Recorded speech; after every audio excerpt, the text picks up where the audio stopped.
안녕하십니까. 김포 성화교회를 섬기는 한영복 목사입니다. 오늘부터 한 주간에 한 번씩 아주 짧은 내용의 성경 공부를 이렇게 올려서 같이 나누고자 합니다. 오늘은 그 첫 번째 시간으로 예수 그리스도는 죄인인 마리아에게서 나셨는데 어떻게 무죄할 수 있습니까? 라는 내용에 대해서 살펴보도록 하겠습니다.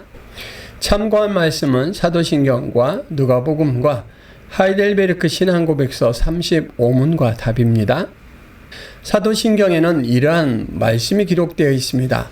이는 성령으로 잉태하사 동정녀 마리아에게 나시고 예수 그리스도께서 이 땅에 오셨다라는 부분, 특별히 동정녀 탄생에 관해서 우리가 동정녀 마리아에게 나셨다라는 부분으로 바로 이렇게 집중하는 경향이 있는데, 사도신경은 분명히 이는 성령으로 잉태하사라는 부분을 앞에 배치하고 있습니다. 동정녀 마리아에게 나시는 방법에 있어서 성령의 역할이 아주 중요하다라는 부분을 사도신경은 밝히고 있다라는 것이죠. 누가복음 1장 35절 말씀, 천사가 대답하여 이르되 성령이 내게 임하시고 지극히 높으신 이의 능력이 너를 덮으시리니 이름으로 나실 바 거룩한 이는 하나님의 아들이라 일컬어지리라 라고 말씀하고 있는데요. 성령이 내게 임하시고 라는 부분과 지극히 높으신 이의 능력이 너를 덮으시리니 라는 말이 아주 중요하게 문장 구성을 이루고 있습니다. 성령의 역할이 강조되고 있다라는 것을 알 수 있는 말씀이죠. 하이델베르크 신앙고백서 35문, 당신이 예수 그리스도는 성령으로 잉태되사 동정녀 마리아에게 나셨다고 말할 때 당신은 무엇을 고백하는 것입니까? 답은 참되고 영원하신 하나님이시고 그 본성을 그대로 가지신 영원하신 아들이 성령의 사역을 통하여 스스로 동정녀 마리아의 혈육으로부터 참된 인간의 본성을 취하셨습니다. 그래서 예수 그리스도는 참된 다윗의 후손이 되셨고 모든 면에서 그의 형제들과 똑같이 되셨지만 그러나 죄는 없으십니다. 하이델베르크 신앙고백서 35문의 답에 보면 예수 그리스도에 대해서 참되고 영원하신 하나님이라는 예수 그리스도의 신성적인 측면이 먼저 진술이 되고 있습니다. 그리고 그 신성, 본성을 그대로 가지신 영원하신 아들이 육신을 취하시지만 신성은 그대로 가지신 상태다라는 것이죠. 성령의 사역을 통하여 스스로 동정녀 마리아의 혈육으로부터 참된 인간의 본성을 취하셨다라고 하는데, 동정녀 마리아로부터 몸을 그가 받으시지만 그 가운데 성령의 사역이 있다라는 부분이 드러나 있습니다. 예수님은 참된 다윗의 후손이 되셨고 형제들과 똑같이 되셨지만 죄는 없으시다라는 예수님의 무죄성에 대해서 밝히 또 드러내고 있습니다. 예수 그리스도의 잉태에서 우리는 중요한 두 가지 사실을 발견하게 됩니다.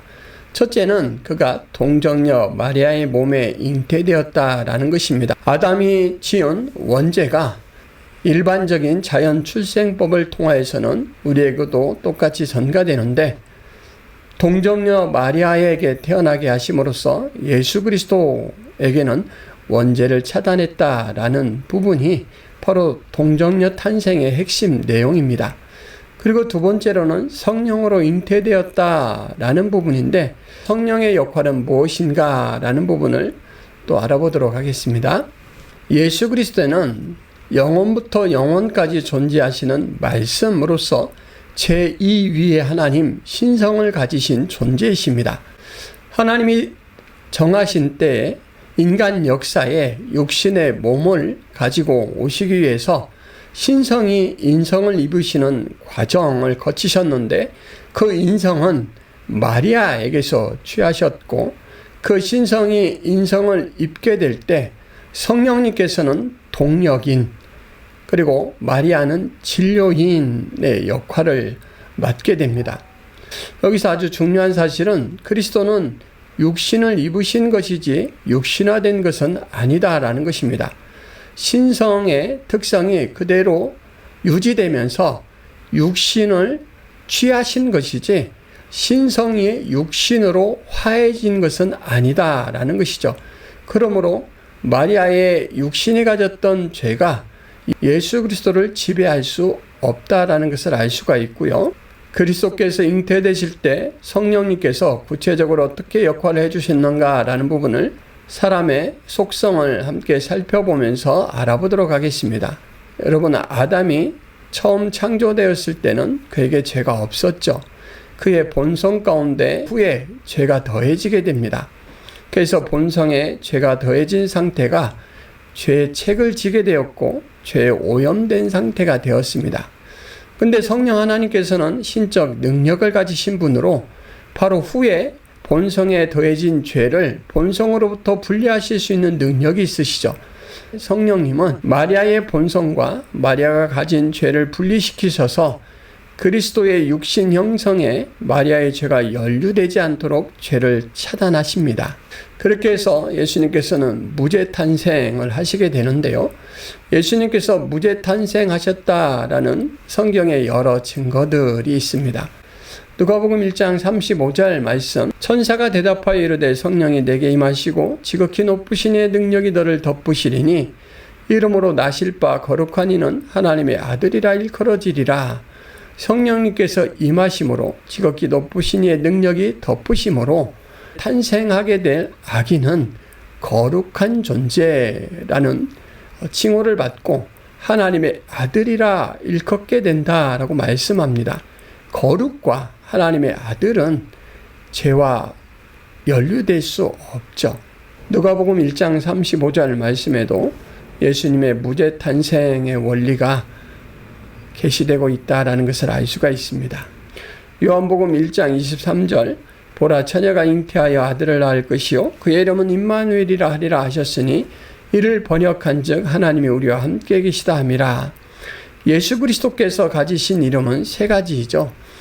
예수, 구원자라는 의미, 그리스도, 기름 부음을 받았다, 하나님이 인정하셨다라는 뜻, 그리고 임마누엘, 오늘 성경이 그 의미를 밝혀주듯이 하나님이 우리와 함께 계시다라는 부분인데요. 예수 그리스도께서 육신을 입고 우리와 같은 시간과 공간 속에 존재하시지만 여전히 신성이 유지되신 분으로 임마누엘, 그가 하나님이시다라는 부분에 비추어 볼 때 그가 죄가 있을 수 없다라는 것을 알 수가 있습니다.